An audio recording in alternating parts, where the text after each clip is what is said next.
వైఎస్ఆర్సీపీ ఎమ్మెల్సీలు ర్యాలీగా శాసనమండలి సమావేశానికి వచ్చారు. ప్రస్తుతం బొత్స సత్యనారాయణ మండలిలో మాట్లాడుతున్నారు. లైవ్లో చూస్తున్నాం.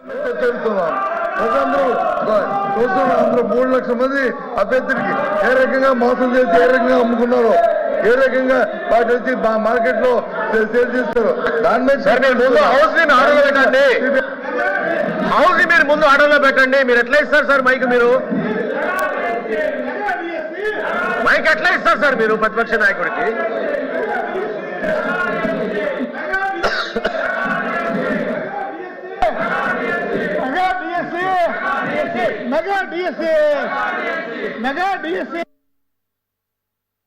సార్ ఏం సార్ అది?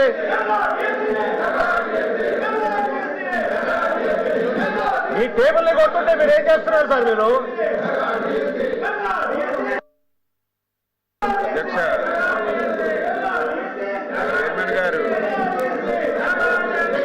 డిఎస్సీ మీద మాట్లాడే నైతిక హక్కు గొడ్డల పార్టీకి లేదు అధ్యక్ష.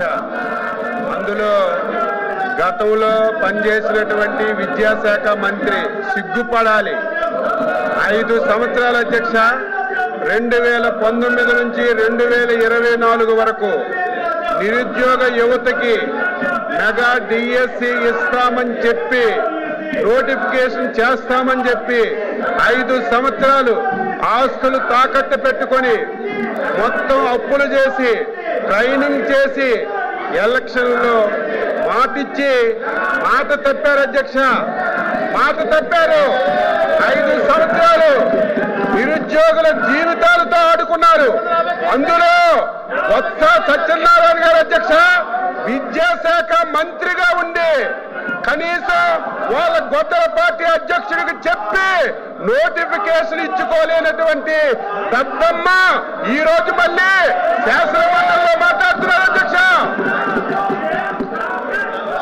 సిద్ధంగా ఉన్నాం, మాట్లాడడానికి సిద్ధంగా ఉన్నాం. ఈ బుక్లెట్ పంపిస్తాం. వాళ్ళందరికీ చదువుకోమనండి. ఎక్కడైనా సరే చిన్న పొరపాటు జరిగింది అధ్యక్ష, చిన్న తప్పు జరిగితే సిగ్గుండాలి. డిఎస్సీ పెట్టలేదు. డిఎస్సీ పెడితే 300 కేసులు అధ్యక్ష. 300 కేసులు కోర్టులో వేశారు. కోర్టు కూడా చేమోట్లు పెట్టి మీకు సిగ్గు లేదని కోర్టులు కూడా తిట్టినా సరే మళ్ళీ శాసన మండలిలోకి వచ్చి ఇది మాట్లాడడానికి నైతిక హక్కు ఎక్కడ ఉంది అధ్యక్ష? మీరు చైర్మన్ గా డిఎస్సీని పిలవండి, డిఎస్సీని పిలవండి, అందరితో మాట్లాడండి, చర్చకు పెట్టండి. ఈ 4 రోజులు దీని మీద చర్చ పెట్టండి.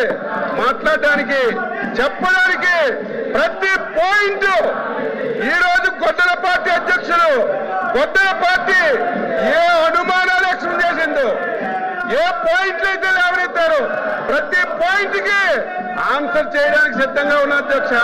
సిగ్గు లేకుండా 5 సంవత్సరాలు మోసం చేసి యువతకు దగా చేసి ఈ ప్రభుత్వం ఇచ్చిన మాట ప్రకారం డిఎస్సీని నిర్వహించి సకాలంలో ఉద్యోగాలు ఇచ్చాం అధ్యక్ష. సంవత్సరం అయిన తర్వాత కావాలని చెప్పి సంవత్సరం మొద్దు నిద్రలో ఉండి కావాలని చెప్పి ఈరోజు విమర్శలు చేస్తుంటే బాధ కలుగుతుంది అధ్యక్ష.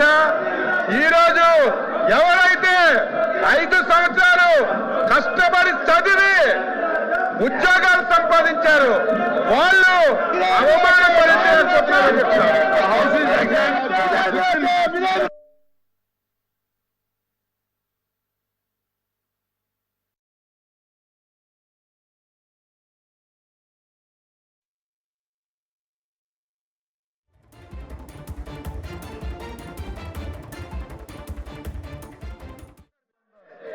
ప్రభుత్వం అంటే తర్వాత భేదం ఉండకూడదు. ప్రభుత్వం అంటే అందరికీ న్యాయం జరగాలి. కానీ మనం జరిగిన డిఎస్సీ ఎక్కడ భారతదేశంలో లేని విధంగా, రాష్ట్రంలో లేని విధంగా జరిగిన అవతల మీద అందరూ మేము చెప్తున్నాం. ప్రజలందరూ చూస్తున్నాం. అందరూ 3 లక్షల మంది అభ్యర్థులకి ఏ రకంగా మోసం చేసి ఏ రకంగా అమ్ముకున్నారో, ఏ రకంగా వాటి వచ్చి మార్కెట్ లో సేల్ చేస్తారు. దాని మీద హౌస్ ని ఆర్డర్లో పెట్టండి. హౌస్ మీరు ముందు ఆర్డర్లో పెట్టండి. మీరు ఎట్లా ఇస్తారు సార్ మైక్? మీరు మైక్ ఎట్లా ఇస్తారు సార్ మీరు ప్రతిపక్ష నాయకుడికి?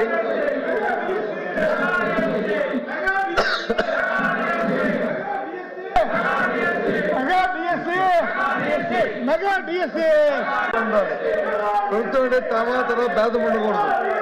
ప్రభుత్వం అంటే అందరికీ న్యాయం జరగాలి. కానీ మనం జరిగిన డిఎస్సీ ఎక్కడ భారతదేశంలో లేని విధంగా, రాష్ట్రంలో లేని విధంగా జరిగిన అవతరణ మీద అందరూ చర్చిస్తున్నాం. ప్రజలందరూ చూస్తున్న అందరూ 3 లక్షల మంది అభ్యర్థులకి ఏ రకంగా మోసం చేసి ఏ రకంగా అమ్ముకున్నారో, ఏ రకంగా వాటి వచ్చి మార్కెట్ లో సేల్ చేస్తారు. దాని మీద హౌస్ ఆర్డర్లో పెట్టండి. హౌస్ మీరు ముందు ఆర్డర్లో పెట్టండి. మీరు ప్రభుత్వం అంటే తర్వాత భేదం ఉండకూడదు. ప్రభుత్వం అంటే అందరికీ న్యాయం జరగాలి.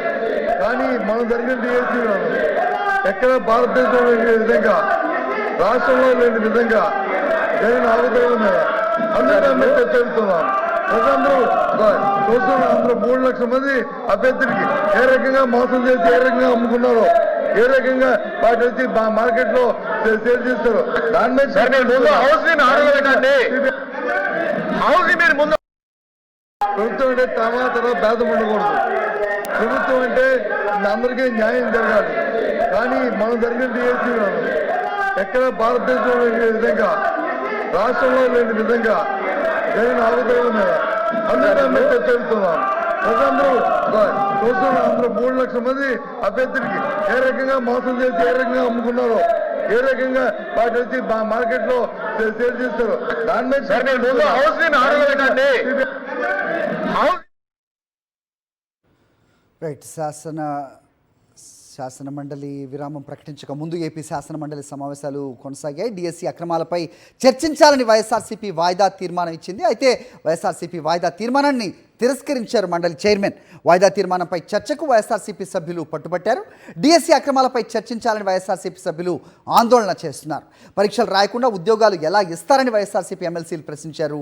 డిఎస్సి అక్రమాలపై సిబిఐ విచారణ జరపాలని వైఎస్ఆర్సీపీ ఎమ్మెల్సీలు నినాదాలు చేశారు. సో మండలి ప్రతిపక్ష నాయకుడు బొత్స సత్యనారాయణ మాట్లాడుతూ న్యాయంగా జరగాల్సిన అవసరం ఉంది.